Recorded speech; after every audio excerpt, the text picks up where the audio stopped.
ఐదు రాష్ట్రాల ఎన్నికల ఫలితాలు కాంగ్రెస్ ని ప్రభావితం చేస్తున్నాయా? కాంగ్రెస్ గెలుపోటములకు బాధ్యత ఎవరిది? ఏఐసీసీ అధ్యక్ష బాధ్యతలను రాహుల్ చేపట్టడానికి తాజా ఎన్నికల ఫలితాలు అడ్డంకిగా మారుతున్నాయా? దేశవ్యాప్తంగా కాంగ్రెస్ ను ప్రక్షాళన చేసేందుకు కామరాజ్ ప్లాన్ వర్షన్ 2ని అమలు చేయాలనేది హస్తం సీనియర్ల అభిప్రాయమా? బీజేపీకి ప్రత్యామ్నాయంగా రాజకీయ శక్తుల పునరేకీకరణ దేశవ్యాప్తంగా జరుగుతుందని కాంగ్రెస్ భావిస్తోందా? ఈ స్టోరీలో చూడండి.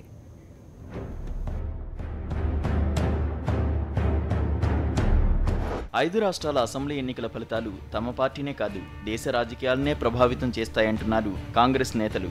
మొత్తం ఫలితాలకు ఆయా రాష్ట్రాల్లోని కాంగ్రెస్ ముఖ్యులతో పాటు ఏఐసీసీ పెద్దలది సమిష్టి బాధ్యత అని హస్తం సీనియర్లు అంటున్నారు. పంజాబ్ మినహా మిగిలిన రాష్ట్రాల్లో కాంగ్రెస్ విజయం సాధించకపోవడానికి ఒక్క రాహుల్ని మాత్రమే బాధ్యుని చేయడం సరికాదంటున్నారు. అయితే కొందరు సీనియర్లు లోలోన మాత్రం రాహుల్ నాయకత్వ లోపం వల్లే కాంగ్రెస్ పుంజుకోలేకపోతుందని వాపోతున్నారు. రాహుల్ గాంధీ నాయకత్వ సామర్థ్యాన్ని శంకించడం వల్ల కాంగ్రెస్కు నష్టమే కానీ లాభం లేదనేది కొందరు సీనియర్ల వాదన. తాజా ఓటమి విపత్తును ఓ అవకాశంగా తీసుకుని పార్టీని బలోపేతం చేసుకోవాలంటున్నారు మాజీ మంత్రి మర్రి శశిధర్ రెడ్డి.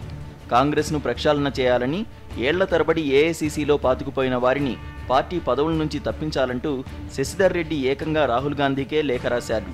నెహ్రూ ప్రధానిగా ఉన్నప్పుడు కాంగ్రెస్ను పటిష్టం చేసేలా కేంద్ర మంత్రులుగా ఉన్న సీనియర్లు సొంత రాష్ట్రాల్లో పార్టీ పదవులకే వెళ్లేలా కామరాజ్ ప్లాన్ అమలు చేశారని గుర్తు చేస్తున్నారు. ఇప్పుడు కూడా ఏఐసీసీని ప్రక్షాళన చేసేందుకు కామరాజ్ ప్లాన్ వర్షన్ 2ని రూపొందించాలని మర్రి సూచిస్తున్నారు. ఏఐసీసీలో ఉన్నటువంటి ఆఫీస్ బేరర్స్ అంతా, కాంగ్రెస్ వర్కింగ్ కమిటీ సభ్యులంతా కూడా రాజీనామా చేయడానికి కామరాజ్ ప్లాన్ వర్షన్ 2 ప్రవేశపెడితే బాగుంటుందనేటువంటి అంశాన్ని ప్రస్తావించడం జరిగింది.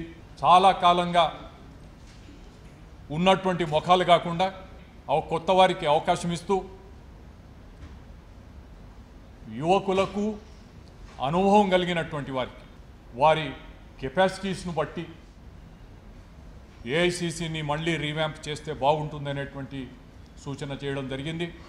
ప్రస్తుత పరిస్థితుల్లో కాంగ్రెస్ను దేశవ్యాప్తంగా ఒక్కతాటిపై నిలబెట్టగల శక్తి గాంధీ కుటుంబానికి మాత్రమే ఉందని, రాహుల్ను నాయకుడిగా తీర్చిదిద్దుకోవాల్సిందే తప్ప మరో మార్గం లేదనేది సీనియర్ల వాదన. రాహుల్ గాంధీ కూడా జాప్యం చేయకుండా కాంగ్రెస్ అధ్యక్ష బాధ్యతలు చేపట్టాల్సిందే అని ఆయన అనుకూల సీనియర్లు అంటున్నారు. ఎన్నికల సంఘం కూడా మే నెలాఖరుకల్లా కాంగ్రెస్ సంస్థాగత ఎన్నికల ప్రక్రియను పూర్తి చేయాల్సిందిగా సూచించిందని గుర్తు చేస్తున్నారు. ఏప్రిల్ లేదా మే నెలలో కాంగ్రెస్ ప్లేనరీని నిర్వహించి పార్టీ అధ్యక్షుడిగా రాహుల్ గాంధీ బాధ్యతలు చేపడతారని, ఈ మేరకు హైకమాండ్ పెద్దలు కొందరు కసరత్తు చేస్తున్నారని హస్తం నేతలే అంటున్నారు. కాంగ్రెస్ను ప్రక్షాళన చేసే అంశంపై రాహుల్ గాంధీ ఏడాది కాలంగా కసరత్తు చేస్తున్నారని పార్టీ వర్గాల సమాచారం. కాంగ్రెస్